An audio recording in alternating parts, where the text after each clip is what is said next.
درمیان، ایک جمعے سے دوسرے جمعے کے درمیان کتنا فاصلہ ہونا چاہیے؟ آیت اللہ سستانی کے فتوے کے مطابق ایک فرسخ یعنی 5.5 کلومیٹر تقریباً فاصلہ ہونا چاہیے۔ اگر اس سے کم فاصلے پر دو نماز جمعہ برپا ہو رہی ہے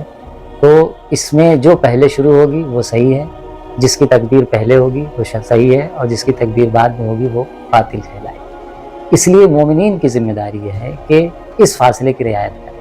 اب اس میں کوئی یہ کہے کہ ہمارا جمعہ پہلے سے ہوتا آ رہا تھا، انہوں نے بعد میں شروع کیا ہے، اس لیے ہم حق رکھتے ہیں۔ جمعہ کسی کی ذاتی ملکیت نہیں ہے، اور یہ کہنا کہ ہمارے ہاں پہلے سے ہوتا آ رہا ہے اس لیے ہماری صحیح ہے اور جنہوں نے بعد میں شروع کیا ہے ان کی غلط ہے، یہ سب کوئی جواب نہیں ہے۔ آیت اللہ ثانی کے فتوے مطابق یہ کوئی جواب نہیں ہے۔ کیوں؟ کیونکہ جمعہ خود جمعہ میں آ رہا ہے، بعد میں شروع ہو، پہلے شروع ہو، کہیں 20 سال سے ہو رہا تھا کسی نے نیا شروع کر دیا،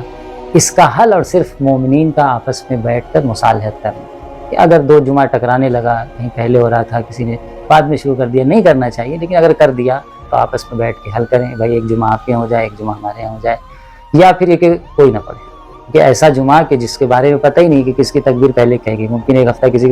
کسی جمعہ کی تکبیر پہلے ہو جائے، دوسرے ہفتے میں دوسری کی ہو جائے، پتہ کیسے چلے گا؟ تو یہ سب نزاع کا باعث ہے، اس لیے یہ جمعہ بہتر ہے کہ نہ ہو، یا ہو تو مومنین آپس میں مصالحت کر کے آپس میں حل کر کے جمعہ کو برگزار کریں کہ ایک جگہ جمعہ ہو۔ 5.5 کلومیٹر کے اندر سے دوسرے جمعے تک جانے کا متعارف راستہ ہے، اس راستے سے لوگ آتے جاتے ہیں، کم آتے جاتے ہیں، زیادہ آتے جاتے ہیں، وہ سب مہم نہیں، آنا جانا ہے، لوگ آتے ہیں، کوئی پیدل آتا ہے، کوئی سائیکل سے آتا ہے، کوئی اور چیز سے، یا صرف پیدل ہی آنا جانا ہے۔ اگر راستہ ہے متعارف رائج راستہ ہے تو اسی راستے سے جوڑا جائے گا، اور اگر کوئی دو راستے ہیں، ایک راستہ قریب ہے ایک راستہ دور ہے، تو قریب والے کو معیار سمجھا جائے گا۔ اگر 5.5 کلومیٹر سے کم کا فاصلہ ہے